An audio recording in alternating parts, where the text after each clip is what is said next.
ಸ್ನೇಹಿತರೆ, ನಿಮಗೇನಾದರೂ ಸ್ವಾಮೀಜಿ ಹತ್ರ ಪ್ರಶ್ನೆ ಕೇಳಬೇಕು ಅಂತ ಆಸಕ್ತಿ ಇದ್ದರೆ, ಬಯಕೆ ಇದ್ದರೆ, ನಿಮ್ಮ ಒಂದು ಪ್ರಶ್ನೆಗಳನ್ನು ಕಾಮೆಂಟ್ ಬಾಕ್ಸಲ್ಲಿ ಹಾಕಿ. ಆ ಒಂದು ಪ್ರಶ್ನೆಗಳು ಸ್ವಾಮಿಗಳಿಗೆ ಕೇಳೋಕ್ಕೆ ಯೋಗ್ಯವಾಗಿದ್ದರೆ ಅಂಥ ಪ್ರಶ್ನೆಗಳನ್ನು ನಾವು ತೆಗೆದುಕೊಂಡು ಸ್ವಾಮೀಜಿಗಳು ಮುಂದಿಡ್ತೀವಿ. ಅದಕ್ಕೆ ಅವರು ಉತ್ತರ ಕೊಡ್ತಾರೆ. ಸ್ವಾಮೀಜಿ ಅವರೇ, ಈಗ ನಮಗೆ ಸಿದ್ಧವಿದ್ಯೆಯ ಬಗ್ಗೆ ಮಾಹಿತಿ ಕೊಡಿ. ಯಾಕಂದರೆ ನೀವು ಆಲ್ರೆಡಿ ಸಿದ್ಧವಿದ್ಯೆಯಲ್ಲಿ ದೀಕ್ಷೆ ತಗೊಂಡಂಥವ್ರು, ಅದರ ಅನುಭವ ತುಂಬ ಇದೆ ನಿಮಗೆ. ಅದ್ರ ಬಗ್ಗೆ ಪೂರ್ಣ ಮಾಹಿತಿ ಕೊಡಿ. ಭಾಳಷ್ಟು ಜನಕ್ಕೆ ಗೊತ್ತಿಲ್ಲ ಅದು ಸಿದ್ಧವಿದ್ಯೆ ಬಗ್ಗೆ. ಸಿದ್ಧವಿದ್ಯೆ ಮತ್ತು ಅವರು ಶಿವಾನಂದ ಪರಮಹಂಸರ ಬಗ್ಗೆ. ನಾನು ಮೊದಲು ದೀಕ್ಷೆ ತೊಗೊಳ್ತಾ ಅಲ್ಲೇ ಹಿಂದಗಡೆ ಅದನ್ನು ಆ ಮೂಲ ಒಂದು ವಿದ್ಯೆ ಅದರೊಳಗೆ ಇಲ್ಲದೇ ಇರೋ ಕಾರಣಕ್ಕೆ ಬೇರೆ ಸಂಪ್ರದಾಯಕ್ಕೆ ಹೋದೆ ನಾನು.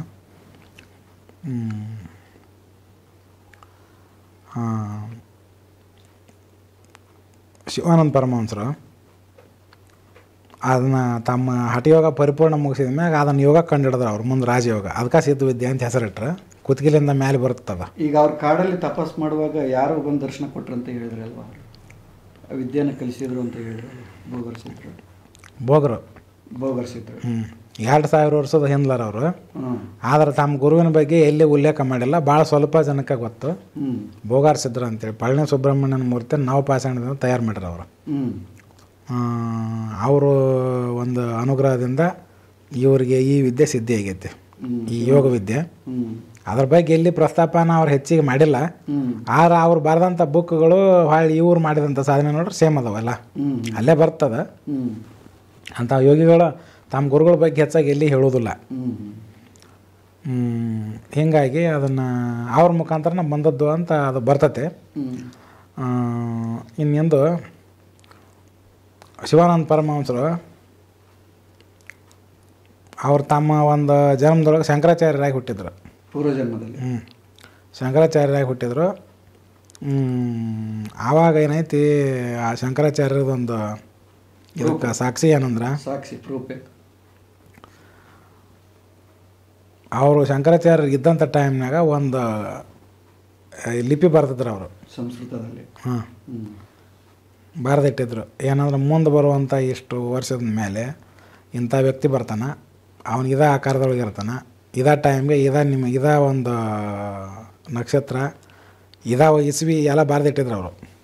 ಅವಾಗ ಬರ್ತಾನೆ, ಬಂದಾಗ ಇದನ್ನು ನಂದು ಯೋಗ ದಂಡ ಮತ್ತು ಕಮಾಂಡ್ಲಿ ಎರಡು ಕೊಟ್ಬಿಡ್ರಿ, ಆ ಬಂದಂಥ ವ್ಯಕ್ತಿ ನಾನೇ ಇರ್ತೀನಿ ಅಂತೇಳಿ ಬರೆದಿಟ್ಟಿದ್ರು. ಆ ಪ್ರಕಾರ ಇವರು ಬಂದ್ರಲ್ಲ ಶಿವಾನಂದ ಪರಮಹಂಸರು ಯಾರಿಗೆ, ಶಂಕರಾಚಾರ್ಯ ಮಠಕ್ಕೆ ಶೃಂಗೇರಿಗೆ ಬಂದಾಗ ಅದನ್ನು ನೋಡಿ ಇವರ ಕೇಳಿ ನಮ್ದು ಯೋಗದಂಡ ಕಮಾಂಡ್ಲ್ ಅದಾವ ಕೊಡ ಅಂತ ಕೇಳಿದಾಗ ಇವ್ರು ಏನೈತಿ ಅಲ್ಲಿರುವಂಥ ಮಠಾಧೀಶರಿಗೆ, ಪ್ರತಿಯೊಬ್ಬ ಮಠಾಧೀಶರಿಗೆ ಆ ಲಿಪಿ ಗೊತ್ತಿತ್ತು ಒಳಗಿರುವಂಥವ್ರಿಗೆ.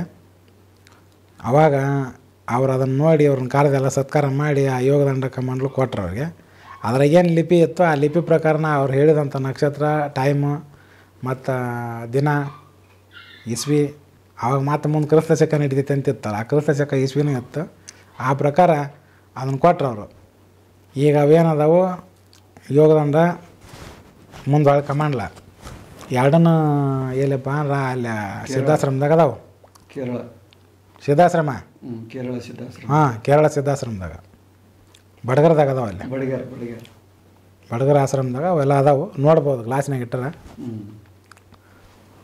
ಇವರು ಶಂಕರಾಚಾರ್ಯರು ಏನು ಪುನರಾವತಾರ ಅಂತ ಹೇಳ್ತಾರೆ ಅವರು, ಶಿವಾನಂದ ಪರಮಹಂಸರು. ಮತ್ತು ಶಿವಾನಂದ ಪರಮಹಂಸರು ಒಂದು ಜನ್ಮದೊಳಗೆ ಈರಾಮಲಿಂಗಮ್ ಅಂತೇಳಿ ತಮಿಳ್ನಾಡಿನಾಗ ಒಬ್ಬರು ದೊಡ್ಡ ಶಿವಭಕ್ತರಾಗಿ ಹೋದರು. ಆ ಶಿವಭಕ್ತರ ಅವತಾರನ ನಾನಾ ಅಂತ ಹೇಳ್ತಾರೆ ಅವರು. ಮತ್ತು ಅಲ್ಲೇ ಒಂದು ಗಿಡ ಹಚ್ಚಿದ್ರು, ಸಣ್ಣ ಗಿಡ. ಈರಾಮಲಿಂಗಮ್ ಆಗಿದ್ದಾಗ ಒಂದು ಗಿಡ ಹಚ್ಚಿ ಒಂದು ಅಲ್ಲಿ ಪ್ರವಚನ ಮಾಡುವಂಥ ಟೈಮ್ನಾಗ ಒಂದು ಹೇಳಿದ್ರು ಅವರು, ಈ ಗಿಡ ಬೆಳೆದು ದೊಡ್ಡದಾದಾಗ 100 ವರ್ಷದ ನಂತರ ನಾವು ಹಳ್ಳಿ ಗಿಡದ ಹತ್ರ ಬಂದು ಇನ್ನೊಂದು ಪ್ರವಚನ ಹೇಳ್ತೀನಂತ. ಆಮೇಲೆ ಅವರು 100 ವರ್ಷದ ನಂತರ ಹೊಳ್ಳಿ ಹುಟ್ಟಿದಾಗ ಇವರ ಶಿವಾನಂದ ಪರಮಹಂಸರು ಅವರು ಬಂದು ಮುಂದೆ ಏನು ಮಾಡಿದರು, ಅದ ಮಾತಾ ಹೇಳಿದ್ರು ಅವರು, ಅದ ಗಿಡದ ಹತ್ರ ನಿಂತು, ನಾನು 100 ವರ್ಷದಿಂದ ಈ ಗಿಡ ಹಚ್ಚಿದ್ದೆ. ಆದರೆ ಅಲ್ಲಿ ಮುದುಕಿ ಜೀವಂತ ಇತ್ತಂತ, 100 ವರ್ಷದ ಮೇಲೆ ಇದ್ದದ್ದು. ಆ ಮುದುಕಿ ಹೇಳಿದ್ದು ಏನಂತಾರೆ, ಹೌದು ಹಿಂದೊಬ್ಬರು ಹಿಂಗೆ ಬಂದವರು ಇದೇ ಮಾತನ ಈ ಗಿಡದ ಹತ್ರ ನಿಂತು ಹೇಳಿದರು, 100 ವರ್ಷದ ನಂತರ ಬರ್ತೀನಂತ. ಅದ ಪ್ರಕಾರನ ಇವ್ರು ಬಂದಾರ, ಮತ್ತು ನಾನಾ ಅಂತ ಹೇಳಕತ್ತಾರ, ಮತ್ತು ಅವ್ರು ಹೇಳಿದ ಮಾತಾ ಹೇಳಕತ್ತಾರ. ಶಿವಾನಂದ ಪರಮಹಂಸರು ಮೊದಲ ಈರಾಮಲಿಂಗಮ್ ಅಂತ ಶಿವಭಕ್ತರವರು, ಆವಾಗ ಸಿದ್ಧಿಪುರುಷರಾಗಿ ಹೋದರು. ಅದಕ್ಕಿಂತ ಮುಂಚೆ ಶಂಕರಾಚಾರ್ಯರಾಗಿದ್ದರು, ಅದಕ್ಕಿಂತ ಮುಂಚೆ ನಬಿ ಆಗಿದ್ದರು. ನಬಿ ಹಾಂ ನಬಿ ಅಂದ್ರೆ ನಬಿ ಒಳಗೆ ಎಷ್ಟೋ ನಬಿ ಅದಾರ ಯಾವ ನಬಿ ಅಂತ ನಾ ಹೇಳೋದಿಲ್ಲ. ಒಂದು ಜನ್ಮದೊಳಗೆ ನಬಿ ಆಗಿದ್ರು ಅವರು. ಆದ್ರೆ ಮೊಹಮ್ಮದ್ ನಬಿ ಅಂತೂ ಅಲ್ಲ. ಮೊಹಮ್ಮದ್ ನಬಿಗಿಂತ ಮುಂಚೆ ಕೆಲವು ನಬಿಗಳು ಆಗಿ ಹೋಗ್ಯಾರ ಅಲ್ಲಿ. ಮೂಸಾ ಇರ್ಬೋದು, ಇನ್ನು ಕೆಲವರು ಬರ್ತಾರೆ. ಅದ್ರಾಗ ಒಬ್ಬರು ನಬಿ ಆಗಿ ಹೋಗ್ಯಾರ. ಆ ನಬಿ ಆಗಿದ್ದು ಇವ್ರ. ಆ ದೇಶದೊಳಗೆ ಅಲ್ಲಿರುವಂಥ ಪಾಶ್ಚಿಮಾತ್ಯ ಜಗತ್ತಿನೊಳಗೆ ಧರ್ಮ ದಾರಿ ತಪ್ಪಿ ದಿಕ್ಕೆಟ್ಟು ಹೋಗಿತ್ತು. ಆ ಪ್ರಸಂಗದಾಗ ಏನು ಮಾಡಿದರು, ಮತ್ತು ಅಲ್ಲಿದ್ದವ್ರಿಗೆ ಬೇಕಲ್ಲ ದಾರಿ, ಎಲ್ಲ ಬಿಟ್ಟು ಹೋದವ್ರಿಗೆ ಒಂದು ದಾರಿ ಬೇಕಾ. ಅವಾಗ ಏನಂತಂದ್ರೆ ಅವ್ರಿಗೆ ಆ ಒಂದು ಜನಾಂಗದೊಳಗೆ ಜನ್ಮ ತೊಗೊಂಡು ಅವ್ರಿಗೆಲ್ಲ ಏನಪ್ಪ ಉಪದೇಶ ಕೊಟ್ಟು ಕೆಲವೊಂದು ಚಮತ್ಕಾರ ಎಲ್ಲ ಮಾಡಿ ಅವ್ರಿಗೆಲ್ಲ ಕೆಲವೊಂದಿಷ್ಟು ಬದಲಾವಣೆ ಮಾಡಿದ್ರು ಅವರು. ಯಾವ ನಬಿ ಅನ್ನೋದು ಗೊತ್ತಾಯ್ತು ನನಗೆ. ಆದರೆ ಕೆಲವೊಂದು ಕಾರಣಕ್ಕೆ ನಾ ಹೆಸರು ಹೇಳೋದಿಲ್ಲ, ನಬಿ ಆಗಿದ್ದರು. ಇನ್ನೊಂದು ಜನ್ಮದೊಳಗೆ ಏನಪ್ಪ ಅಂದ್ರೆ ಈ ಕ್ರಿಶ್ಚಿಯನ್ರು ಬರ್ತಾರಲ್ಲ, ಅದರೊಳಗೂ ಒಬ್ಬರು ದೊಡ್ಡ ಪಾದ್ರಿಯಾಗಿ ಹೋಗ್ಯಾರ ಅವರು. ಮೊದಲ ಪಾದ್ರಿಕ್ಕಿಂತ ಎತ್ತರ ಸ್ಥಾನ ಅವೆಲ್ಲ, ಹೆಚ್ಚು ಕಮ್ಮಿ ಅದ ಅನ್ಬೋದು. ಅದು ಯಾರು ಅನ್ನೋದು ಹೆಸರು ಗೊತ್ತೈತೆ, ಆದ್ರೆ ಅವನೇನು ಹೇಳ ಬೇಡ. ಯಾಕಂತಂದ್ರೆ ಅಂತಂತಾರೆ ಅದಾರ ನಿಮ್ಮ ಚಾನಲ್ ನೋಡೋರು. ಅದ್ರ ಸಲುವಾಗಿ ಅವ್ರು ದೊಡ್ಡ 5 ಅವತಾರ ಆಗ್ಯಾವ ಈ ಕಲಿಯುಗದಾಗ. ಒಂದು ನಬಿದು, ಅದು ಮುಗಿದಂದು ಶಂಕರಾಚಾರ್ಯದು, ಅದು ಮುಗಿದಂದು ಇರಾಮಲಿಂಗಮ್ಮ, ನಂತರ ಶಿವಾನಂದ ಪರಮಹಂಸರು. ಈಗ ಇನ್ನೂ ಒಂದು ಹೇಳ್ಯಾರ ಅವರು, ನಮ್ಮ ಆಶ್ರಮದೊಳಗೆ ನಾನು ಹೊಳ್ಳಿ ಇನ್ನೊಮ್ಮೆ ಮುಟ್ಟಿ ಬರ್ತೀನಿ. ಆಶ್ರಮದಾಗಲ್ಲ, ಎಲ್ಲೇ ಒಂದು ಕಡೆ ಹುಟ್ತೀನಿ. ಆದ್ರೆ ನಾನು ಈ ಆಶ್ರಮಕ್ಕೆ ಬಂದು ಇಲ್ಲೆಲ್ಲ ಇದ್ದವ್ರಿಗೆ ಜನರ ತಿಳುವಳಿಕೆ ಕೊಡೋ ಹೊತ್ತಿಗೆ, ನಾನು ಅಲ್ಲೇ ಈ ತಿಳುವಳಿಕೆ ಕೊಡೋ ಹೊತ್ತಿಗೆ ನಮ್ಮದು ಏನು ಆಶ್ರಮ ಐತಲ್ಲ, ಈ ಟ್ರಸ್ಟ್ ಏನೈತಿ ಆ ಟ್ರಸ್ಟ್ನ ಅಲ್ಲಿಯವರು ನಡೆಸ್ತಾರೆ. ಬೇರೆ ಬೇರೆ ಕಡೆ ಭಾಗದವರು ನಡೆಸ್ತಾರೆ. ನಾನು ಇಲ್ಲಿಗೆ ಬರೋ ಹೊತ್ತಿಗೆ ನಮ್ಮ ಆಶ್ರಮಕ್ಕೆ ವಿದೇಶಿ ವ್ಯಕ್ತಿ ಚೇರ್ಮನ್ ಆಗಿರ್ತಾನೆ. ಆ ಪಾಶ್ಚಿಮಾತ್ಯ ಜಗತ್ತಿನಲ್ಲಿರುವಂಥ ಯಾರೋ ಒಬ್ಬರು ಇಲ್ಲೇ ಪ್ರೆಸಿಡೆಂಟ್ ಆಗಿರ್ತಾನೆ. ಆವಾಗ ನಾನು ಬಂದು ಮತ್ತೆ ಹೊಳ್ಳಿ ಎಲ್ಲರಿಗೂ ದರ್ಶನ ಕೊಡ್ತೀನಿ ಅಂಥೇಳಿ ಅವ್ರೇನು ಮಾಡ್ಯಾರ, ಶಿವಾನಂದ ಪರಮಹಂಸರು ಹೇಳಿ ಸಮಾಧಿ ಬಿಟ್ರ. ಎಷ್ಟು ವರ್ಷದ ನಂತರ ಅಂತ ಹೇಳಿಲ್ಲ ಇಲ್ಲಿ, ಎಷ್ಟು ವರ್ಷದ ನಂತರ ಅಂತೇಳಿಲ್ಲ. ಅದಕ್ಕೆ ಗುರ್ತಿಡಿಬೇಕಾದಂಥ ಒಂದು ವಿಷಯ ಏನಂದ್ರೆ, ಈಗಾದ್ರೂ ಅಲ್ಲಿ ಆಶ್ರಮಕ್ಕೆ ಇವ್ರು ಇರ್ತಾರಲ್ಲ ಚೇರ್ಮನ್, ಅವ್ರು ಇಲ್ಲೇ ಅಲ್ಲೇ ಕೇರಳದವರು ಅಥವಾ ಬೇರೆ ಬೇರೆ ರಾಜ್ಯದವ್ರು ಇಲ್ಲೇ ಆಸ್ಪಾಸಿನವರು ಅದಾರ. ಅಂದ್ರೆ ಇಂತಿಷ್ಟು ಟೈಮ್ ಮುಗಿದ್ಮೇಲೆ ಮತ್ತೊಬ್ಬರು, ಇಂತಿಷ್ಟು ಟೈಮ್ ಮುಗಿದ್ಮೇಲೆ ಮತ್ತೊಬ್ಬರು ಅಂತ ಐತದ ಅಲ್ಲಿ ಕಾಯ್ದೆ. ಆದರೆ ಇಲ್ಲಿವರೆಗೂ ಯಾರು ಹೊರದೇಶದಿಂದ ಬಂದು ಅದಕ್ಕೆ ಚೇರ್ಮನ್ ಆಗಿಲ್ಲ. ಹಂಗೆ ಚೇರ್ಮನ್ ಆದಾಗ ಇವ್ರು ಬರ್ತಾರೆ ಅಲ್ಲಿಗೆ. ಅಂದ್ರೆ ಹುಟ್ಟಿ ಆಗ ಬರೋಂಗಿಲ್ಲ, ಹುಟ್ಟಿ ಬೆಳೆ ದೊಡ್ಡವ್ರು ಆಗಿರ್ತಾರೆ, ಇವರೆಲ್ಲ ಸಿದ್ಧಿನೂ ಬಂದಿರ್ತಾವೆ. ಅವ್ರು ಚೇರ್ಮನ್ ಆದಾಗ ಇವ್ರು ಬರ್ತಾರೆ, ಬಂದು ನಾನಾ ಅಂತ ಹೇಳ್ತಾರೆ. ಅಲ್ಲಿ ತಮ್ಮ ಶಕ್ತಿನೂ ತೋರಿಸ್ತಾರೆ. ಅವ್ರ ಶಕ್ತಿ ಹೆಂಗಿತ್ತಪ್ಪ ಅಂದ್ರೆ,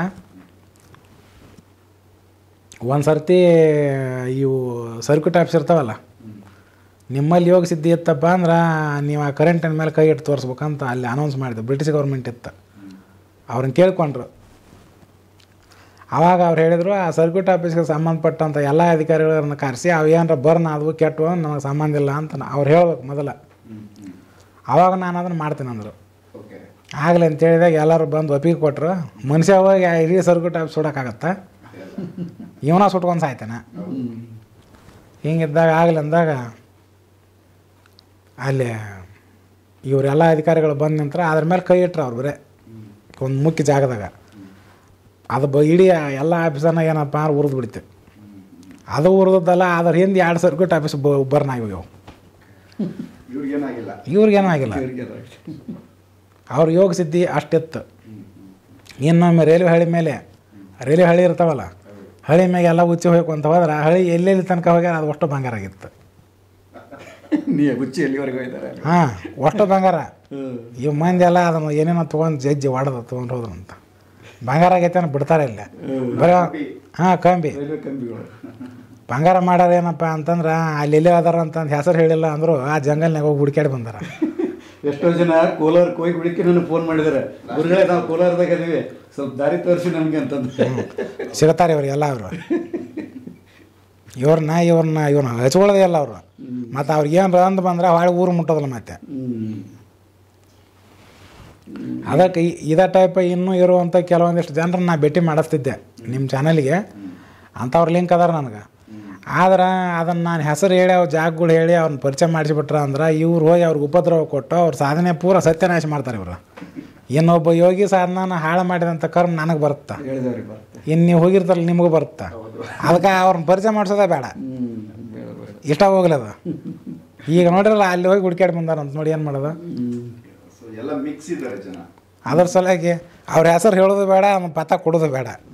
ಮಾಹಿತಿ ಒಂದು ಅಷ್ಟು ಹಿಂಗೈತೆ ಅಂತ ಮಾಹಿತಿ ಕೊಟ್ಟಿನಿ. ಇನ್ನು ಬೇರೆದವ್ರು ಅದಾರ ಅವನ ಹೆಸರು ಸಮೇತ ಹೇಳೋದು ಬೇಡ, ಮತ್ತು ಸಾಕದ. ಈಗ ಸಿದ್ಧವಿದ್ಯೆ, ಈಗ ಸಿದ್ಧ ಸಮಾಜಕ್ಕೆ ಸೇರ್ಬೇಕಂದ್ರೆ ಏನೆಲ್ಲ ಅಲ್ಲಿಗೆ ಹೋಗಿ ದೀಕ್ಷಾ ತೊಗೊಂಡ್ರೆ ಕರ್ಕೊಂತಾರೆ ಅವರು. ಅಲ್ಲಿ ಹೋಗಿ ದೀಕ್ಷಾ ತೊಗೊಂಡ್ರೆ ಅಂದ್ರೆ ಏನು ಕಂಡೀಷನ್ಸ್ ಎಲ್ಲ ಏನಿರ್ತವೆ? ಸ್ವಲ್ಪ ಏನೂ ಕಂಡೀಷನ್ ಇಲ್ಲ. ಅಲ್ಲಿ ದೀಕ್ಷಾ ತೊಗೊಳ ಮುಂದೆ ಆ ಕಂಡೀಷನ್ ಹೇಳ್ತಾರೆ ಅವರು. ಆ ಕಂಡೀಷನ್ ನಾ ಹೇಳಂಗಿಲ್ಲ ಇಲ್ಲಿ. ಅಲ್ಲ, ನೀವು ಹೋಗಿ ಬಂದಿದ್ದಾರಲ್ಲ, ಅದಕ್ಕೋಸ್ಕರ ಕೇಳ್ತಾ ಇದ್ದೀವಿ. ಸ್ವಲ್ಪ ಜನಕ್ಕೆ ಕೂಡ ಗೊತ್ತಾಗುತ್ತೆ. ಜನಕ್ಕೆ ಗೊತ್ತಾಗುತ್ತೆ ಅಂತಂದ್ರೆ ಅವ್ರು ಯಾರು ಅಲ್ಲಿ ಹೋಗಲ್ಲ, ಅಲ್ಲಿ ಆಶ್ರಮದಾಗ ಇವ್ರು ಇರಲ್ಲ. ಅದನ್ನ ಹೊರಗೆ ಅದನ್ನ ಕಲ್ಕೊಂಬಂದು ಇಲ್ಲಿ ಮಾಡಿದ್ರೆ ಇವ್ರಿಗೆ ಮಾಡೋಕ್ಕೂ ಆಗೋಲ್ಲ. ಹೊರಗಡೆ ಮಾಡೋಕ್ಕಾಗೋದಿಲ್ಲ. ಹೊರಗಡೆ ಯಾರು ಮಾಡ್ತಾರೆ ಅದನ್ನು? ಅದ್ರಾಗ ಯಾವ ಮಂತ್ರ ಇಲ್ಲ. ಒಂದು ಪ್ರಾಣಾಯಾಮ ಕೊಡ್ತಾರೆ, ಆ ಪ್ರಾಣಾಯಾಮ ಮಾಡ್ಕೊತ ಹೋದಾಗ ಅದು ತನ್ನಷ್ಟಕ್ಕೆ ತಾನೇ ಸಮಾಧಿ ಹತ್ತುತ್ತೆ. ಅದನ್ನು ಕೆಲವರು ಏನಪ್ಪ ಅಂದ್ರೆ ಸ್ವಲ್ಪ ದಿನ ಮಾಡಿದಂಗೆ ಮಾಡಿ ಬಿಟ್ಬಿಡ್ತಾರೆ. ಮಾಡೋರು ಆದ್ರೆ ನಾವು ಪರಿಚಯ ಇದ್ದವ್ರು ಕೆಲವರು ಮಾಡಕತ್ತಾರ. ಆದ್ರೆ ಸಿದ್ಧಿಗಳು ಅದ್ರಾಗ ಬರೋಂಗಿಲ್ಲ, ಸಿದ್ಧಿಗಳು ಬರೋದಿಲ್ಲ, ಬರಲ್ಲ. ಇನ್ನು ನಾನು ಇನ್ನೊಂದು ಏನೋ ವಿಚಾರ ಹೇಳ್ಬೇಕಂದೆ ಅದು ಹೋತ್ ನೋಡು. ಅಲ್ಲಿ ಈಗ ಸಿದ್ಧ ಸಮಾಜ ಇದೆಯಲ್ವಾ, ಈ ಸಮಾಜ ಯಾವ ರೀತಿ ಅವ್ರ ಖರ್ಚು ವೆಚ್ಚಗಳು ಇದೆಲ್ಲ ಯಾವ ಥರ ನಡೆಯುತ್ತೆ? ಅದನ್ನ ಅಲ್ಲಿ ಆಶ್ರಮದಾಗ ಅವ್ರದ್ದೇ ಆದಂಥ ಪ್ರಾಪರ್ಟಿ ಇರುತ್ತೆ. ಅಲ್ಲಿ ಆ ಜಮೀನು ಐತೆ ಅವ್ರಿಗೆ. ಇಂತಿಷ್ಟು ಎಕರೆ 40 ಎಕರೆ 50 ಎಕರೆ 100 ಎಕರೆ ಅಥವಾ 300 ಎಕರೆ 5 ಆಶ್ರಮದ ಒಟ್ಟಾವು ಕೇರಳ ತಮಿಳ್ನಾಡು. ಅಲ್ಲಿ ಆ ಜಮೀನನ್ನು ಒಪ್ಪಂತ ತೊಗೊಂತಾರೆ ಅವರು. ಹೊರಗಿನಿಂದ ಯಾರ ಹತ್ರ ಪಟ್ಟಿನೇ ಹತ್ತೋದಿಲ್ಲ, ಯಾರ ಹತ್ರ ಹೋಗಿ ಏನಪ್ಪ ಡೊನೇಷನ್ ತೊಗೊಳಂಗಿಲ್ಲ. ಹೊರಗೆ ರಾಜಕೀಯ ವ್ಯಕ್ತಿಗಳನ್ನ ಅಲ್ಲಿ ಒಳಗೆ ಎಂಟ್ರಿನ ಮಾಡ್ಕೊಳಂಗಿಲ್ಲ ಅವರು. ನೀವು ಅಲ್ಲೇ ಹೊರಗೆ ಇವ್ರು ಒಳಗೆ. ಮತ್ತು ಇನ್ನೊಂದು ಅವ್ರು ಸಿದ್ಧೌಷಧ ಮಾಡೋದು ಕಲಿಸ್ಯಾರ. ಯಾವ್ಯಾವ ಟೈಮ್ಗೆ ಮುಂದೆ ಯಾವ್ಯಾವ ರೋಗ ಹುಟ್ಟುತ್ತ ಅನ್ನೋದು ಮುಂಚೆನ ಶಿವಾನಂದರು ಬರ್ದಟ್ರ. ಆ ರೋಗ ಹುಟ್ಟಿದಾಗ ಇದೇ ಔಷಧನ ಕೊಡಬೇಕು, ಇಂಥದ್ದು ಇಷ್ಟ ಪ್ರಮಾಣ ಹಾಕಬೇಕು, ಹೊಳ್ಳಿ ಆ ಔಷಧನ ಏನಪ್ಪ ಇಷ್ಟ ರೋಗಕ್ಕೆ ಮಾರಬೇಕು, ಎಲ್ಲನೂ ಬರ್ದಟ್ರ. ಅವ್ರು ಬರ್ದಟ್ಟಿದ್ದು ಹೆಂಗಂದ್ರೆ, ನಿಮ್ಮ ಒಂದು ಔಷಧ ತಯಾರು ಮಾಡೋಕೆ ಖರ್ಚು ಎಷ್ಟಾಗೈತೆ ಅದಕ್ಕಿಂತ ಸ್ವಲ್ಪ ಲಾಭ ತೊಗೋಬೇಕು ನೀವು, ಮಿತಿಮೀರಿ ಲಾಭ ತೊಗೊಳಂಗಿಲ್ಲ. ಇದು ಎದ್ರ ಸಲುವಾಗಿ ನಿಮ್ಮ ಉಪಜೀವನ ನಡೆದಾಗ ಕೆಲವೊಂದು ಪ್ರಸಂಗದಾಗ ಅನಾನುಕೂಲ ಆದಾಗ ಈ ಔಷಧನ ಮಾಡಿ ಮಾರಿ ಬದುಕ್ರಿ ಅಂತ ನಮ್ಗೆ ಹೇಳ್ಯಾರ ಅವರು, ಬರ್ದಟ್ಟಾರ. ಮುಂದೆ ಕಲಿಯುಗದಾಗ ಇನ್ನೂ ಎಂತೆಂಥ ರೋಗ ಯಾವ ಟೈಮ್ ಬರ್ತಾವೋ ಆ ರೋಗ ಬಂದಾಗ ಯಾವ ಔಷಧ ಕೊಡ್ಬೇಕು ಅಂತ ಐತೆ ಅದು ಬರ್ದದ್ದು. ಅದನ್ನು ಯಾರಿಗೂ ಕೊಡಂಗಿಲ್ಲ ಬಿಡ ಅವರು. ಅದು ಆಶ್ರಮದಾಗ ಗುಪ್ತ ಇಟ್ಟಿರ್ತಾರೆ. ಆ ಪ್ರಸಂಗ ಬಂದಾಗ ಅವ್ನು ಮಾಡಿ ಮಾರ್ತಾರೆ. ಅವನು ಬಾರ್ದಿಟ್ಟದ ಪ್ರಕಾರ ಅವು ಏನೇನು ಮಿಕ್ಸ್ ಮಾಡಬೇಕು, ಏನೇನು ಅರಿಬೇಕು, ಏನು ಹಾಕಬೇಕು ಅದನ್ನು ಮಾಡ್ತಾರೆ ಅವರು. ಸಿದ್ಧೌಷಧ ಅದು ಕೆಲಸ ಮಾಡತ್ತೈತೆ. ಅದು ಆಯುರ್ವೇದಕ್ಕಿಂತ ಅದು ಹೆಚ್ಚು ಶಕ್ತಿ ಇರುವಂಥದ್ದು ಸಿದ್ಧರು ಕಂಡಿಡಿದ ಔಷಧಗಳವು. ಈಗಲೂ ಕೂಡ ನೀವು ಅದನ್ನ ನೀವು ಕೂಡ ತೊಗೊಂಡಿದ್ದೀರ? ನಾನು ತೊಗೊಂಡೇನೆ, ನಾನು ಅದನ್ನು ತೊಗೊಂಡೇನೆ. ಅವು ಕೆಲಸ ಕೊಡ್ತಾವೆ. ಅಂದರೆ ಈಗ ಅವರು ಜೀವನದ ಕೊನೆಯ ಭಾಗದಲ್ಲಿ ಅವರು ಜೀವಂತ ಸಮಾಧಿ ಆಗ್ತಾರೆ ಅವರು ಅಂತ ನೀವು ಹೇಳ್ತಾ ಇದ್ರಿ. ಅವ್ರ ಸಮಾಧಿ ಹೆಂಗೆ ಗೊತ್ತಾನ? ಹೇಳಿ. ಆ ಸಮಾಧಿ ಆಗಕ್ಕೆ 2-3 ದಿನ ಮುಂಚೆನ ಅವರು ತಮ್ಮ ಭಕ್ತರಿಗೆಲ್ಲನ ಹೇಳಿ ಅವ್ರನ್ನೆಲ್ಲ ಕರೆಸಿ ಅವ್ರ ಎದುರುಗಡೆನ ಕುಂತ್ಕೊಂಡು ಅಲ್ಲೇ ಕುಂತಲ್ಲೇ ಸೇರಿ ಬಿಟ್ಬಿಡ್ತಾರೆ. ಆಮೇಲೆ ಅವ್ರು ಒಂದು ಸೇರಿ ಬಿಟ್ಟ ಮ್ಯಾಗ ಅದನ್ನು ತೊಗೊಂಡು ಒಂದು ಕಡೆ ಇದನ್ನು ಮಾಡಿ ಜಾಗ ಮಾಡಿಟ್ಟಿರ್ತಾರೆ. ಅದ್ರಾಗ ಹೋಗೋದು ಮ್ಯಾಗ ಹಿಂಗೈತೆ ಸಮಾಧಿ ಕಟ್ತಾರೆ ಅವರು. ಈಗ ಅವ್ರು ಅಷ್ಟ ಅಲ್ಲ, ಅವ್ರ ಸಂಪ್ರದಾಯದ ಭಾಳ ಮಂದಿ ಹಂಗೆ ಆಗ್ಯಾರ. ನಮ್ಮ ಗುರುಗಳನ್ನ ಹಂಗೆ ಹೋಗ್ಯಾರ. ಇನ್ನು ಅಲ್ಲಿ ನಮ್ದು ಇನ್ನೊಂದು ಆಶ್ರಮ ಬರುತ್ತೆ ಸವದತ್ತಿ ತಾಲೂಕು, ಅಲ್ಲಿ ಕರ್ಕೊಂಡೋಗಿದ್ನಲ್ಲ ಸೊಗಲಲ್ವಾ? ಹಾಂ, ಅಲ್ಲಿದ್ದವ್ರು ಈ 3 ಮಂದಿ ಹೋಗ್ಯಾರ. ಅಂದ್ರೆ 3 ಮಂದಿನ ಅವರು ಹೇಳಿ ಕೇಳೇ ಹೋಗ್ಯಾರ. ರೋಗ ಬಂದು ದವಾಖಾನೆ ಬಿದ್ದು ಒದ್ದಾಡಿ ಸತ್ತಿಲ್ಲ. ಇನ್ನೊಂದು ಮಾತು ಬರ್ತೈತೆ ನೋಡು, ಶರಣರ ಮಹಿಮೆ ಮರಣದಲ್ಲಿ ನೋಡು. ಅವ್ರ ಮಹಿಮೆ ಕಾಣೋದ ಅವ್ರ ಮರಣದಾಗ.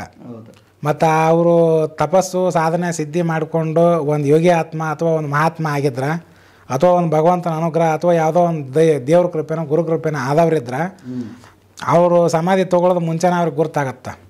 ಮತ್ತು ಇನ್ನೊಂದು ಅವರು ಒದ್ದಾಡ್ಕೊಂತ ಸಾಯಂಗಿಲ್ಲ. ಮಂದಿನೆಲ್ಲ ಕರೆದು ಹೇಳಿ ಕೇಳಿ ಹೋಗ್ತಾರ. ಚೆನ್ನಾಗಿ ಊಟ ಮಾಡಿಸಿ ಸುಖವಾಗಿ ಊಟ ಮಾಡಿಸಿ. ಈಗ ಇಲ್ಲೆಲ್ಲ ನಮ್ಗೆ ಗೊತ್ತಿದ್ದವರು ನಮ್ಮವರೆಲ್ಲ ಹಂಗೆ ಹೋಗ್ಯಾರ. ನಮ್ಮ ಗುರುಗಳು ಈಗ 2021 ಹೋದರು ಹಂಪ್ಯಾಗ. ಅವರಾದ್ರೂ ಹಂಗೆ ಹೇಳಿ ಕೇಳೇ ಹೋಗ್ಯಾರ. ಅವ್ನು ಬೇಕಂದ್ರೆ ವಿಡಿಯೋ ಆನ್ ಮಾಡಿ ನೋಡ್ಬೋದು. ಯೂಟ್ಯೂಬ್ನಾಗ ಸರ್ಚ್ ಮಾಡಿದ್ರೆ ವಿಡಿಯೋಗಳು ಇವು ಅದಾವೆ ಅವ್ರು ಹೋಗಿದ್ದು. ದವಾಖಾನೆ ಬಿದ್ದು ಒದ್ದಾಡಿ ಸತ್ತಾರ ಅಂತಂದ್ರೆ ಅವು ಸಾಧನೆ ಸ್ವಲ್ಪ ಹಿಂದೆ ಆಗಿರ್ತಾವೆ ಅಲ್ಲಿ. ಅಥವಾ ಸಾಕಷ್ಟು ಮಂದಿ ಶಿಷ್ಯರು ಮಾಡ್ಕೊಂಡು ಕರ್ಮ ತಗೊಂಡು ಅವ್ರ ಕರ್ಮ ಒಟ್ಟು ಇವ್ರಿಗೆ ಹತ್ತಿ ಅವ್ರು ಅನುಭವಿಸು ಕರ್ಮ ಒಟ್ಟು ಇವ್ರು ಅನುಭವಿಸು ಅಂತ ಸಾಯ್ತಾರೆ. ಮತ್ತು ಇನ್ನೂ ಒಂದು ಬರ್ತೈತಿ, ಶಿಷ್ಯನ ನೋಡಿದ್ರೆ ಗುರುವಿನ ಯೋಗ್ಯತೆ ಗೊತ್ತಾಗತ್ತ, ಮಗನ ನೋಡಿದ್ರೆ ತಂದೆ ಯೋಗ್ಯತೆ ಗೊತ್ತಾಗತ್ತ, ಸೇವಕನ ನೋಡಿದ್ರೆ ಮಾಲಕನ ಯೋಗ್ಯತೆ ಗೊತ್ತಾಗತ್ತ, ಮನೆ ಅಂಗಳ ನೋಡ್ರೆ ಮನೆ ಒಳಗನ ಹಣೆ ಬಾರ ಒಟ್ಟು ಗೊತ್ತಾಗತ್ತ. ಆಗತ್ತಿಲ್ಲ? ಮತ್ತು ಹಂಗತೆ ಏನಪ್ಪ ಅಂದ್ರೆ ಶಿಷ್ಯರೆಲ್ಲ ಹಲ್ಕಗಳು ಹೊಂಟ್ರ ಅಂತಂದ್ರೆ ಮತ್ತು ಗುರು ಹೆಂಗಿರ್ತಾನ? ಹಂಗಾಗಿರ್ತಾನ. ಇಲ್ಲಪ್ಪ ಅಂದ್ರೆ ಸ್ವಲ್ಪ ಹೆಚ್ಚು ಕಡಿಮೆ ಶಕ್ತಿ ಇದ್ದಾವಿದ್ರು ಇವ್ರದ್ದೆಲ್ಲ ಕರ್ಮ ತೊಗೊಂಡು ಹೋಗ್ತಾನ, ಅವನು ಹೋಗ್ತಾನಿಲ್ಲ. ಈಗ ಅದು ಮಾನ್ಯ ಆತಲ್ಲ ಇಲ್ಲ ಪ್ರಕರಣ ಆಗಿ ಇಡೀ ಟಿ ವಿ ಚಾನಲ್ಗೆ ಹೋಗಿ ಇಡೀ ಇಂಡಿಯಾ ತುಂಬ ಪ್ರಚಾರ ಆಗಿ ಗೊತ್ತ. ಮತ್ತು ಅಂಥ ಶಿಷ್ಯರಿದ್ರಪ್ಪ ಅಂದ್ರೆ ಅವ್ನು ಗುರು ಎಂಥವ್ ಇರ್ತಾನೆ ಗೊತ್ತಾನ? ಆ ಗುರು ಅವಾಗ ಶಿಷ್ಯರನ್ನ ಎಂಥವ್ರನ್ನ ಆಯ್ಕೆ ಮಾಡ್ಕೋಬೇಕು ಅನ್ನೋ ಜ್ಞಾನ ಇಲ್ದವನು ಗುರು ಆಗಿರ್ತಾನೆ ಅಲ್ಲೇ. ಮತ್ತು ಅಂಥ ಗುರು ಇದ್ದಕ್ಕಿಂತ ಶಿಷ್ಯರು ಬಿಟ್ಟಿರ್ತಾರೆ. ಹೀಗೆಲ್ಲ ಬರ್ತಾವೆ. ಮತ್ತು ಇಂಥವರೆಲ್ಲ ಶಿಷ್ಯರಾದ್ರು ಅಂತಂದ್ರೆ ಅವರು ತಮ್ಮ ಒಂದು ಶರೀರ ಹುಟ್ಟಕ್ಕೆ ಕಾರಣ ಆದಂಥ ತಂದೆ ತಾಯಿನೂ ಅವರು ಎಷ್ಟು 7 ತಲೆಮಾರಿನಿಂದ ಇವನ್ ತಲೆ ತನಕ ಒಟ್ಟರು ನರ್ಕಕ್ಕೆ ಹಾಕ್ತಾನೆ ಇವ. ಮತ್ತು ಅವ್ನ ಗುರುಗಳು ಏನಿರ್ತಾರಲ್ಲ ಇವನ್ ತಲೆಯಿಂದ 7 ಮಂದಿ ಗುರುಗಳು ಇವನ್ ಹಿಡ್ಕೊಂಡ ಒಟ್ಟರು ಕೂಡಿಸಿದ ನರ್ಕಕ್ಕೆ ತೊಗೊಂಡು ಹೋಗಿ ಇವನ ಒಬ್ಬನ ಕಾರಣ ಸಾಕು. ಮತ್ತು ಅಂಥ ಶಿಷ್ಯರನ್ನ ತಯಾರು ಮಾಡುವಂಗಿದ್ರೆ ಸಿಕ್ಕವ್ರಿಗೆ ದೀಕ್ಷಾ ಕೊಡ್ಬೋದು. ದೀಕ್ಷಾ ಕೊಡೋದಂದ್ರೆ ಏನದು? ಆಗ ಯಾರು ಬರ್ತಾರೋ ಅವ್ರಿಗೆ ಕೊಡೋದ, ಯಾರು ಬರ್ತಾರೋ ಅವ್ರಿಗೆ ಕೊಟ್ರಿ ಈಗ ಆಯ್ತು ನೋಡಲ್ಲಿ ಅಂಥದ್ದು ಆತದ. ಈ ಟೈಪ್ ಹಾಕವು. ಅದಕ್ಕೆ ಇನ್ನೂ ಒಂದು ಮಾತು ಹೇಳ್ತಾರೆ, 10 ಹಂದಿ ಸಾಕೋದು ಬದಲಿ ಒಂದು ಏನಪ್ಪ ಅಂದ್ರೆ ಸಿಂಹ ಸಾಕ್ಬೇಕಂತ. 10 ಹಂದಿ ಸಾಕಕ್ಕೆ ಖರ್ಚು ಎಷ್ಟು ಬರ್ತೈತೆ? ಬರ್ತಾ ಅದನ್ನು ಖರ್ಚು ನಾವು ಒಂದು ಸಿಂಹಕ್ಕೆ ಹಾಕಿಬಿಟ್ರೆ ಅದರ ಸಲುವಾಗಿ ಸಾಧನ ಮಾಡುವಂಥ ವಿಧಿವಿಧಾನ, ದೀಕ್ಷಾ ವಿಧಿವಿಧಾನ ಏನದಾವಲ್ಲ ಅಂಥ ಸಮರ್ಥರಿಗೆ ಅಂಥ ಯೋಗ್ಯರಿಗೆ ನೋಡಿ ಕೊಡ್ಬೇಕಾಗತ್ತೆ. ಅಯೋಗ್ಯರಿಗೆ ಕೊಟ್ರ ಅಂತಂದ್ರೆ ಅವ್ರ ಕರ್ಮನ ಗುರು ಹೊರಬೇಕಾಗತ್ತೆ. ಇಲ್ಲಿ ಗುರುಗಳನ್ನ ಸಹಿತ ಹಾದಿ ತಪ್ಪಿಸ್ಬಿಡ್ತಾರೆ ಅವರು. ಆ ಕಾರಣಕ್ಕೆ ಏನಪ್ಪ ಅಂದ್ರೆ ದೀಕ್ಷಾ ಕೊಡ್ಬೇಕಾದ್ರೆ ಹಿಂದೆ ಅವ್ರು ನೋಡಿ ಕೊಡ್ತಿದ್ರು. ಈಗ ಸಿದ್ಧಾರೂಢರು ಆದ್ರೆ ನಮ್ಮ ಕಡೆ ಅವ್ರು ಎಷ್ಟು ಶಿಷ್ಯರು ಯಾರು ಅವ್ರಿಗೆ? ಗುರುನಾಥ ರೂಢರು ಒಬ್ರ, ಅದನ್ನು ಬಿಟ್ಟು ಇನ್ನೋದವ್ರು ಅವ್ರು ಅದಾರ ಅಂದ್ರೆ ಭಕ್ತರು ಅವರೆಲ್ಲ ನೀವು ಶಿವನಾಮ ಜಪ ಮಾಡ್ಕೊಂತ ಹೋಗ್ರಿ ಅಂತ ಹೇಳ್ಯಾರ ಶಿಷ್ಯರ. ಆದ್ರೆ ಈ ಶಿಷ್ಯರ ಬೇರೆ, ಅವರ ಬೇರೆ, ಅಂತರಂಗದ ಶಿಷ್ಯ ಬೇರೆ, ಬಹಿರಂಗದ ಶಿಷ್ಯರು ಬೇರೆ. ಈಗ ಅವ್ರು ಪಂಚಾಕ್ಷರಿ ಮಂತ್ರ ಕೊಟ್ರು, ತಮ್ಮ ಮೂಲ ಸಾಧನ ಕೊಡಲಿಲ್ಲ. ಇದನ್ನು ಮಾಡಿ ಜಪ ಮಾಡ್ಕೊಂತವ್ರಪ್ಪ ಮಂದಿಗೆ ಹೇಳ್ದಂಗೆ ಹೇಳಿದ್ರೆ ಇವ್ರು ಅದನ್ನು ಜಪ ಮಾಡ್ಕೊಂಡು ಆ ಸಂಪ್ರದಾಯ ಬೆಳೆಸಿದ್ರು. ಸಾಯಿಬಾಬಾ ಇದ್ರು, ಅವ್ರು ಮಾಡಿದ್ದನು ಇದ ಯೋಗನ. ಅಂದ್ರೆ ಅವರು ಯಾರು ಶಿಷ್ಯರು ಮಾಡಲೇ ಇಲ್ಲ. ಹಾಂ, ಶಿಷ್ಯರನ್ನ ಅವ್ರು ಯಾರನ್ನ ನಿರ್ಮಾಣ ಅಂತ ಆ ಯೋಗಿರು ಯಾರು ಸಿಗಲಿಲ್ಲ ಅವ್ರಿಗೆ. ಅದಕ್ಕೆ ಇದನ್ನು ಕೊಟ್ಟಿನಾರ ಇವ್ರು ಸುಮ್ಮನೆ ಸಾಯ್ತಾರೆ ಅಂತೇಳಿ ಅವ್ರು ಯಾರಿಗೆ ಕೊಡ್ದಾನ ಆಟ ಭಕ್ತರನ್ನ ಮಾಡ್ಕೊಂಡು ಹೋದ್ರು. ಈಗ ಸಿದ್ಧ ಸಮಾಜದ ಬಗ್ಗೆನೇ ಸ್ವಲ್ಪ ಸ್ವಲ್ಪ ಮಾಹಿತಿ ಅದು ಸಿದ್ಧ ಸಮಾಜ ಸೇರ್ಬೇಕಂದ್ರೆ ವೀಕ್ಷಕರು ಸಿದ್ಧ ಸಮಾಜ ಸೇರ್ಬೇಕಂದ್ರೆ ಏನು ಮನೆ ಮಠ ಎಲ್ಲ ತ್ಯಾಗ ಮಾಡಿ ಹೋಗೋದ? ಅದು ಯಾವ ಇಲ್ಲೇ ಮನೆಗಿದ್ದ ಮಾಡಕ್ಕೆ ಬರ್ತೈತೆ. ಅಲ್ಲಿ ದೀಕ್ಷೆ ತಗೊಂಬಂದು ಮನೆಯಲ್ಲೇ ಮನ್ಯಾಗ ಮಾಡ್ಬೋದು. ಆದ್ರೆ ಅವ್ರ ಮನೆಗೆ ಬಂದ್ರೆ ಹೊಳ್ಳಿ ಅವ್ರು ಕರ್ಕೊಳ್ಳೋದಿಲ್ಲ. ಅಲ್ಲಿ ಒಂದ್ಸಲ ಸಿದ್ಧ ಸಮಾಜಕ್ಕೆ ಸೇರಿದ ಮೇಲೆ ವಾಪಸ್ ಹೊರಗಡೆ ಬಂದ್ರೆ ಮತ್ತೆ ಒಳಗೆ ಸೇರಿಸೋಣ. ಹೆಚ್ಚಾಗಿ ಅದ್ರ ಬಗ್ಗೆ ಮಾತಾಡಬೇಡ್ರಿ. ಎದಕ್ಕಂತಂದ್ರೆ ಅದ್ರ ದಾರಿ ಸ್ವಲ್ಪ ಹಿಂದೆ ಮುಂದೆ ಅದಾವು. ಅವನ್ನೆಲ್ಲ ನಾನು ಈ ಚಾನಲ್ ಮುಂದೆ ಹೇಳೋಕ್ಕಾಗಲ್ಲ. ಸಂಕ್ಷಿಪ್ತ ಮಾಹಿತಿ ಇಷ್ಟು ಸಾಕಿ ಅದಕ್ಕೆ. ನಾನು ಅದನ್ನು ಬಿಟ್ಕೊಟ್ಟು ಹೊರಗೆ ಅದಕ್ಕೆ ಬಂದೆ ನಾನು. ಇದು ಬೇಡಪ್ಪ ಈ ದಾರಿ. ಅದು ವಿದ್ಯೆ ಏನೋ ಮಾತ್ರ ಪರ್ಫೆಕ್ಟ್ ಒಳ್ಳೆ ವಿದ್ಯೆ ಐತೆ. ಅವ್ರು ಕೆಲವೊಂದು ರೂಲ್ಸ್ಗಳು ಯಾಕೋ ನನ್ನ ಮನಸ್ಸಿಗೆ ಹಿಡಿಸಲಿಲ್ಲ. ಅದನ್ನು ಬಿಟ್ಟು ಬಂದೆ ನಾನು. ಈಗ ಅದ್ರ ಬಗ್ಗೆ ಜಾಸ್ತಿ ಒತ್ತಡ ಕೊಟ್ಟು ಅವ್ನು ಹೇಳಕತ್ತಿದ್ರೆ ಅದನ್ನು ಕೇಳಿ ಇವರೆಲ್ಲ ಹೋಗಿ ಅದ್ರ ಸೇರ್ಕೊಳಕತ್ತಾರ. ಸೇರ್ಕೊಂಡು ಇವ್ರು ಪೂರ ಮತ್ತು ಅದ್ರಾಗ ಅವ್ರು ಹೇಳಿದ ದಾರಿ ಒಳಗೆ ಹೋದ್ರೆ ಒಳ್ಳೇದು. ಅವ್ರು ಹೇಳಿದ ದಾರಿ ತಪ್ಪಿರೋ ಇವ್ರು ಎಲ್ಲಿ ಹೋಗಾರ ಗೊತ್ತಾ? ಸೀದಾ ನರ್ಕಕ್ಕೆ ಇವ್ರು ಹೋಗೋದು. ಅದಕ್ಕೆ ಅದನ್ನು ನರ್ಕದ ದಾರಿ ತೋರಿಸೋದು ಬದಲಿ ಅದನ್ನು ಹೆಚ್ಚು ಮಾತಾಡದೇ ಇರೋದು ಒಳ್ಳೇದು. ಈಗ ನೀವು ಶಕ್ತಿಪಾತ ಕುಂಡಲಿನಿ ಯೋಗದ ಬಗ್ಗೆ ಹೇಳ್ತಾ ಇದ್ರಿ, ಸ್ವಲ್ಪ ಶಕ್ತಿಪಾತ ಕುಂಡಲಿನಿ ಯೋಗದ ಬಗ್ಗೆ. ಅದರೊಳಗೆ ಏನಂದ್ರೆ ಅವರು ದೀಕ್ಷಾ ಕೊಡ್ತಾರ, ಒಂದು ಗುರುಸ್ತೋತ್ರ ಬರುತ್ತಾ. ಆ ಗುರುಸ್ತೋತ್ರ ಹೇಳತ್ಲೇನ ಕುಂಡಲಿನಿ ಜಾಗೃತ ಆಗಿಬಿಡುತ್ತೆ. ಗುರುಸ್ತೋತ್ರ ಹೇಳತ್ಲೇನ ಸಾಧನೆ ಏನಂದ್ರೆ 6 ತಿಂಗಳ 3 ತಿಂಗಳ ಮಾಡೋದೇ ಬೇಕಾಗಿಲ್ಲ. ಎಷ್ಟು ತಿಂಗಳ ಮಾಡ್ಬೋದು? ಆ ದೀಕ್ಷಾ ಕೊಡ್ತಾರಲ್ಲ ಗುರುಗಳು, ಕೊಟ್ಟು ಬಿಟ್ಲೇನ ಆಗಲೇ ಜಾಗೃತ ಆಗೇ ಬಿಡುತ್ತೆ. ಅದು ಅಲ್ಲೇ ಮೆಟ್ಟಿನ ಮ್ಯಾಗ. ಈಗ ಅಂಥ ಗುರುಗಳು ಇದ್ದಾರ ಅವ್ರ ಹತ್ರ ಏನಪ್ಪ ಅಂತಂದ್ರೆ ಅವ್ನು ಶಕ್ತಿಪಾತ ನಾನಾ ದೀಕ್ಷಾ ತೊಗೊಂಡಿನಿ. ಮುಂದೆ ಅದು ಏನಾಕತಿ ಗುರುಸ್ತೋತ್ರ ಹೇಳತ್ಲೇನ ಜಾಗೃತ ಆಗತ್ತೆ. ಮತ್ತು ಅವ್ರಿಗೆ ನವಲಿ ತಾನಷ್ಟಕ್ಕೆ ತಾನೇ ಆಕೈತಿ. ನವಲಿ ದೌತಿ ಒಳಗೆ ಏನೇನು ಪ್ರಕ್ರಿಯೆಗಳು ಬರೋದು ತಾನಷ್ಟಕ್ಕೆ ತಾನೇ ಆಕೈತಿ. ಈ ಹೊಟ್ಟೆ ತಿರ್ಗಿಸ್ತಾರಲ್ಲ, ತಿರುಗುತ್ತಲ್ಲ, ಇವ್ರು ತಿರ್ಗಿಸ್ಬೇಕಾಗತ್ತ. ಆ ದೀಕ್ಷಾ ತೊಗೊಂಡವ್ರಿಗೆ ಅದನ್ನು ತಿರುಗಿಸೋ ಅವಶ್ಯಕತೆ ಇಲ್ಲ. ಭಾಳ ಸುಲಭ ಐತಲ್ರಿ? ಸುಲಭ ಐತಿ. ಇವ್ರಿಗೆ ಆ ದೀಕ್ಷಾ ಕೊಡೋರು ಯಾರು ಈಗಿಲ್ಲ. ದೀಕ್ಷೆ ಕೊಡೋರು ಹುಡುಕ್ಲಿ, ಇವ್ರು ಎಲ್ಲಿ ಹುಡುಕ್ಲಿ? ಜಾಗಗಳಿದ್ದಾವೆ. ಆ ಜಾಗಗಳಿಗೆ ಹೋಗಿ ಇವ್ರು ಹುಡ್ಕ್ಯಾಡ್ಬೇಕಲ್ಲ. ಅಂದ್ರೆ ಗೃಹಸ್ಥರು ಮಾಡ್ಬೋದು, ಬ್ರಹ್ಮಚಾರಿಗಳು ಮಾಡ್ಬೋದು. ಗೃಹಸ್ಥರು ಮಾಡ್ಬೋದು, ಬ್ರಹ್ಮಚಾರಿಗಳು ಮಾಡ್ಬೋದು. ಆಮೇಲೆ ಅವರು ಹೋದ ತಕ್ಷಣ ದೀಕ್ಷಾ ತಗೊಳ್ಳಿ ಅಂತ ಹಿಂಗೆ ಕೊಡಂಗಿಲ್ಲ, ನೋಡ್ತಾರೆ ಅವರು, ಎಲ್ಲ ಚೆಕ್ ಮಾಡ್ತಾರೆ, ಈಗ ಎಲ್ಲ ನೋಡ್ಕೊಡ್ತಾರೆ. ಈ ಅದ ನಂತರ ಈಗ ಶಿವಯೋಗದ ಬಗ್ಗೆ ಅದ್ರ ಬಗ್ಗೆ ಸ್ವಲ್ಪ ಕೇಳಿದ್ದಾರೆ, ಶಿವಯೋಗದ ಬಗ್ಗೆ ಸ್ವಲ್ಪ ಹೇಳಿ ಅಂತ. ಶಿವಯೋಗದ ಬಗ್ಗೆ ಅಂದ್ರೆ ಅವ್ರು ಲಿಂಗ ಕೊಡ್ತಾರೆ, ಅದು ತ್ರಾಟಕದಿಂದ ಮಾಡುವಂಥದ್ದು. ಕೆಲವರು ಮಂದಿ ಲಿಂಗನೂ ಕೊಟ್ಟು ಇತ್ತ ಜಪಮಣಿನೂ ಕೊಡ್ತಾರೆ. ಸಾಧನ ಒಂದು ಸಾಧನ ಅಲ್ಲ, 2 ಸಾಧನ ಹಾಕವು. ಜಪಮಣಿ ಸಾಧನ ಬೇರೆ, ಲಿಂಗ ಸಾಧನ ಬೇರೆ. ಅದನ್ನ ಇನ್ನು 2 ಕೊಟ್ಟನಾರು ಯಾವ್ದು ಮಾಡ್ಬೇಕವ? ಜಪ ಮಾಡ್ಬೇಕಾ ಏನು ಲಿಂಗ ನೋಡ್ಬೇಕಾ? ಎರಡು ನೋಡ್ಬೋದು. ಲಕ್ಷ್ಯ ಒಂದು ಕಡೆ ಚಿತ್ತ ಒಂದು ಕಡೆ ಇಟ್ಟಾಗ ಒಂದು ಕೆಲಸ ಆಗತ್ತ. ಬಾಯಿ ಒಂದು ಕಡೆ ತೋಡಿದಾಗ ನೀರು ಬರ್ತಾವ, 2 ಕಡೆನ ಬಾಯಿ ತೋಡಕ್ಕಾಗತ್ತಾನ? ಅಂದ್ರೆ ನೀರು ಬರ್ಬೇಕಂದ್ರೆ ಜಪಮಣಿ ಸಾಧನ ಬೇರೆ, ಲಿಂಗ ಸಾಧನ ಬೇರೆ. ಅದನ್ನ 2 ಕೊಟ್ಬಿಟ್ರೆ ಅದು ದಾರಿ ಅಲ್ಲದ. ಕೇವಲ ನೋಡೋದು ದೃಷ್ಟಿಯೋಗ. ಈಗ ಬಸವಣ್ಣವ್ರು ಅವರೆಲ್ಲ ಕುಂತಾರಲ್ಲ ಫೋಟೋದಾಗ, ದೃಷ್ಟಿಯೋಗದಲ್ಲಿ ಕೈಯಾಗ ಜಪಮಣಿ ಹಿಡ್ದಾರ ಅವ್ರು ಎಣಸಾಕ. ಜಪಮಣಿ ಯಾರ ಹತ್ರ ಇಲ್ಲ, ಲಿಂಗವನ್ನು ಹಿಡಿದಿದ್ದಾರೆ. ಲಿಂಗ ಹಿಡದ ಅದನ್ನ ನೋಡ್ಕೊಂತ ಕುಂತಾರ. ಇವು 2 ಕಣ್ಣು ಕಾರ್ಗದಾವಿಲ್ಲ, ಇವು 2 ಲಿಂಗನ. ಅದು ಮುಂದೆ ಕೈಯಾಗಿರೋದು ಕಾರ್ಗ ಐತೆ, ಅದು ಒಂದು ಲಿಂಗನ. ಇವು 3 ಕೂಡಿದಾಗ ಅಲ್ಲೊಂದು ಶಕ್ತಿ ಹುಟ್ಟುತ್ತ. ಅದನ್ನೇನಪ್ಪ ಹಿಂದೆ ದೀಪ ಹಚ್ಚಿ, ಸೈಡಿ ಮಗಲ್ ದೀಪ ಹಚ್ಚಿ, ಅದ್ರ ಬೆಳಕು ಅದ್ರಾಗ ನೋಡಿ ಅದನ್ನ ತ್ರಾಟಕ ಮಾಡಿ ಕಣ್ಣು ಬಡಿಲಾರ್ದಂಗೆ ನೋಡಿದಾಗ ನಮ್ಮನೆ ಬೆಳಕು ಬರ್ತಾರೆ 7 ಥರ. ಆ ಬೆಳಕು ಬಂದ ಮುಂದೆ ಕೆಲವೊಂದಿಷ್ಟು ಅನುಭವ ಹಾಕವು, ಎಲ್ಲವನ್ನ ನಾನು ಹೇಳಂಗಿಲ್ಲ. ಅದಕ್ಕೆ ಹೇಳಕ್ಕೆ ಒಂದು ಲಿಮಿಟ್ ಅಂತ ಐತಿ, ಅಲ್ಲಿವರೆಗೆ ಮಾತ್ರ ಹೇಳ್ಬೋದು. ಅವನ್ನೆಲ್ಲ ಈ ದಾರ್ಯಾಗ ಬಂದು ದೀಕ್ಷಾ ತೊಗೊಂಡು ಅವ್ರಿಗೆ ಹೇಳ್ತಾರೆ, ಉಳ್ದವ್ರು ಹೇಳಂಗಿಲ್ಲ. ನೀವು ಕಂಡಂಗೆ ಯಾರಿದ್ದಾರೆ ಇದ್ದಾರೆ ಅಂಥವ್ರು ಯಾರು ನಾನು ಸಿಗದೇ ಇದ್ದದಕ್ಕೆ ನಾನು ಈ ದಾರಿನ ಬಿಟ್ಕೊಟ್ಟು ಇವು ಏನದಾವಲ್ಲ ಈಗ ಇಷ್ಟತನ ಹೇಳ್ತು. ಈ ಲಿಂಗ ದೀಕ್ಷಾ ಇಲ್ದ, ಲಿಂಗದ್ದು ಒಂದು ವಿಧಿವಿಧಾನ ಇಲ್ದನ ಬೇರೆ ಯೋಗ ಮಾರ್ಗದವ್ರು ಏನು ಅದಾರಲ್ಲ, ಆ ಯೋಗ ಮಾರ್ಗದವ್ರು ಹೋಗಿ ಅವ್ರ ಹತ್ರ ಹೋಗಿ ನಾನು ದೀಕ್ಷಾ ತೊಗೋಬೇಕಾದ್ರೆ ಕಾರಣ ಇದೆ. ಎದಕ್ಕಾದ್ರೆ ಇಂಥರ ಪ್ರಾಯೋಗಿಕವಾಗಿ ಏನಪ್ಪ ನನಗೆ ಅದ್ರೊಳಗೆ ಸಂಪೂರ್ಣವಾಗಿ ಮುಂದೆ ಹೋದವ್ರು ಯಾರೂ ಸಿಕ್ಕಿಲ್ಲ. ನಾನು ಹುಡುಕಿನ ಮೊದಲ ಅವ್ರು ಸಿಗದೇ ಇರೋ ಕಾರಣಕ್ಕೆ ನಾನು ಇದು ಹಠಯೋಗ ಮತ್ತು ರಾಜಯೋಗ ಮತ್ತು ಈ ಶಕ್ತಿಪಾತ ಯೋಗ ಇಂಥವ್ರು ಬೇರೆ ಸಂಪ್ರದಾಯದವ್ರ ಹತ್ರ ಹೋಗಿ ದೀಕ್ಷಾ ತೊಗೊಂಡು ನಾನು ಮುಂದುವರ್ಕೊಂಬಂದೆ. ಆದ್ರೆ ಶಿವಯೋಗದೊಳಗೆ ಹೋಗ್ಬೇಕಂತ ನನಗೂ ಇತ್ತು. ಪ್ರಾಕ್ಟಿಕಲಾಗಿ ಯಾರೂ ಅಂಥವ್ರು ಸಿಗಲಿಲ್ಲ. ಎಲ್ಲರೂ ಅವ್ರು ಮಠಕ್ಕೆ ಹೋಗಿ ನೋಡಿನಲ್ಲ, 10 ನಿಮಿಷನಾಗ ಪೂಜೆ ಮುಗಿಸ್ತಾರೆ ಅವ್ರು. ಅದು 3 ತಾಸು ಕುಂದಿರ್ಬೇಕು ಅದಕ್ಕೆ. ಮತ್ತು ಹಿಂಗಿದ್ದಾಗ ಅವ್ರಲ್ಲಿ ಏನು ದೀಕ್ಷೆ ತೊಗೊಳ್ಳೋದು? ಅವ್ರಿಗೆ ಏನೂ ಗೊತ್ತಿಲ್ಲ, ನಮಗೇನು ಹೇಳ್ತಾರೆ ಅವರು. ಅಂದ್ರೆ ಈಗ ಬೆಳಗ್ಗೆ ಸಂಜೆ 2 ಹೊತ್ತು 2 ಗಂಟೆ 3 ಗಂಟೆ ಮಾಡಬೇಕು ಮಾಡ್ತಾರೆ ಅವರೆಲ್ಲ ಮಾಡೋರು. ಅದನ್ನು ಲಿಂಗ ಕೈ ಹಿಡ್ಕೊಂಡು ಹಿಂಗೆ ಜಪ ಮಾಡ್ತಾರೆ ಈಚೆ ಕಡೆ. ಒಂದು ಕಡೆ ಜಪ, ಒಂದು ಕಡೆ ಲಿಂಗ. ಅದು ಏನದ ದಾರಿ? ಯಾವ ದಾರಿ ಇದು? ಅವನು ಜಪ ಮಾಡ್ಬೇಕಾ ಏನು ಇದನ್ನು ಲಿಂಗ ನೋಡ್ಬೇಕಿಲ್ಲ? ಜಪದ್ದು ಆಗಿಲ್ಲ, ಒಂದು ಲಿಂಗದ್ದು ಆಗಿಲ್ಲ. ಒಂದು ಕಡೆ ದೃಷ್ಟಿ, ಒಂದು ಕಡೆ ಜಪ. 2 ದೋಣೆ ಕಾಲ ಟೊಂಟಂಗತಿ ಆಗುತ್ತೆ. ಅದು ಗುರಿ ಮುಟ್ಟೋದಿಲ್ಲ ಬಿಡಿ. ಗುರಿ ಎಲ್ಲಿಗೆ ಹೋಗ್ತಾರ ಅವರು? 2 ನೀರಿನ ಸೆಳವಿಗೆ ಒಂದು ಹತ್ತಾಗ ಒಂದು ತಗೋರು ಅವ ಎಲ್ಲಿ ಹೋಗ್ತಾನ? ಅದಕ್ಕೆ ಇದರ ದಾರಿ ಹೆಂಗೈತೆ ಮತ್ತು ಅದರ ದಾರಿ ಹಂಗೈತೆ. ಒಂದು ಅದನ್ನ ಲಿಂಗ ತೆಗೆದಿಟ್ಟು ಜಪ ಮಾಡ್ಬೇಕು, ಇಲ್ಲ ಈ ಜಪ ಪೂರ ಬಿಟ್ಟು ಬರೀ ಅದ್ರ ಮೇಲೆ ತ್ರಾಟಕ ಮಾಡ್ಕೊಂತ ಹೋಗ್ಬೇಕು ಲಿಂಗದ ಮ್ಯಾಗ. ಅವಾಗ ಒಂದು ದಾರಿ ಸರಿಯಾಗಿ ಅದು ಹೋಗ್ತೈತೆ ಕರ್ಕೊಂಡು. ಆ ಲಿಂಗ ತ್ರಾಟಕ ಮಾಡಿದಾಗ ಅದು ಒಳಗೆ ಹೋಗಿ ಒಳಗಿರೋ ಕುಂಡ್ಲಿ ಎಬ್ಬಿಸ್ಕೊಂಬರ್ತದ ತ್ರಾಟಕ. ಅದ ರಾಜಯೋಗದ ಗತಿನ. ರಾಜಯೋಗದಾಗ ತ್ರಾಟಕದಿಂದನೇ ಆಕೈತೆ. ಇಲ್ಲಿ ಅವೇನಪ್ಪ ಯಾವುದೋ ಒಂದು ತನ್ನ ಶರೀರದ ಭಾಗದ ಮೇಲೆ ತ್ರಾಟಕ ಮಾಡ್ತಾನೆ.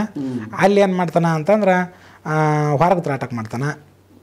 ಅಂತರ್ ತ್ರಾಟಕ, ಬಹಿರ್ ತ್ರಾಟಕ ಅಂತ ಬರ್ತಾವಲ್ಲ, ಅದ್ರಾಗ ಇದು ಬಹಿರ್ ತ್ರಾಟಕ ಆಗತ್ತೆ, ಅದು ಅಂತರ್ ತ್ರಾಟಕ ಆಗತ್ತೆ. ಇಷ್ಟ ವ್ಯತ್ಯಾಸ ಬರುತ್ತೆ. ಈ 2 ತ್ರಾಟಕ ಮಾಡೋದನ್ನು ಕುಂಡ್ಲಿನ ಜಾಗೃತಿ ಆಗತ್ತೆ. ಇದು ಮ್ಯಾಲಿನಿಂದ ಆಕೈತಿ, ಅದು ತಳಗಿನಿಂದ ಆಗತ್ತೆ. ಇದು ಹೆಂಗಂದ್ರೆ ಮ್ಯಾಲಿನಿಂದ ಬಕೆಟ್ ಬಿಟ್ಟು ತಳಗದ ಬಕೆಟ್ ನೀರು ತೊಗೊಂಡು ಜಕ್ಕೊಂಬಂದಂಗೆ ಇದು. ಅದು ಏನಪ್ಪ ಅಂದ್ರೆ ತಳಗನ ಏನಪ್ಪ ಅಂದ್ರೆ ಅದಕ್ಕೆ ಪ್ರೆಷರ್ ಕೊಟ್ಟು ಅಲ್ಲಿಂದ ನೀರು ಮ್ಯಾಕ್ ತಂದಂಗೆ ಹೆಂಗೆ ಆಕೈತೆ. ರಾಜಯೋಗ ಮಾಡೋವನ ಆದ್ರೂ ಏನಪ್ಪ ಅಂದ್ರೆ ಅವನು ಏನೈತಿ ತ್ರಾಟಕ ಮಾಡಿದಾಗನ ಅದು ತಳಗಿನಿಂದ ಮ್ಯಾಕ್ ಎಳೋದು. ಹೌದಾ? ಹಂಗೆ ಲಿಂಗದ್ದಾದ್ರೂ ಸಹಿತ ಬೈರ್ ತ್ರಾಟಕ ಮಾಡಿದಾಗನ ಇದು ಒಳಗೆ ಹೋಗಿ ತಳಗಿನಿಂದ ಮ್ಯಾಕ್ ಎಳೋದು. ಅವರು ಕುಂಡಲಿ ಆಕ್ಟಿವೇಶನ್ ಮಾಡ್ಕೊಂತಾರೆ, ಮಾಡಿ ಎಲ್ಲವನ್ನ ಮಾಡ್ಕೊತಾನ ಆ ಮಾರ್ಗದ ಮೂಲಕ. ಎಲ್ಲರೂ ಟೋಟಲ್ ಆಗಿ ಅಧ್ಯಾತ್ಮದಲ್ಲಿ ಹೋಗೋರು ಅಂತಿಮ ಅಂತ ಅಂದರೆ ಕುಂಡಲಿನಿ ಆಕ್ಟಿವೇಶನ್ ಮಾಡ್ಕೊಳ್ಳೇಬೇಕು.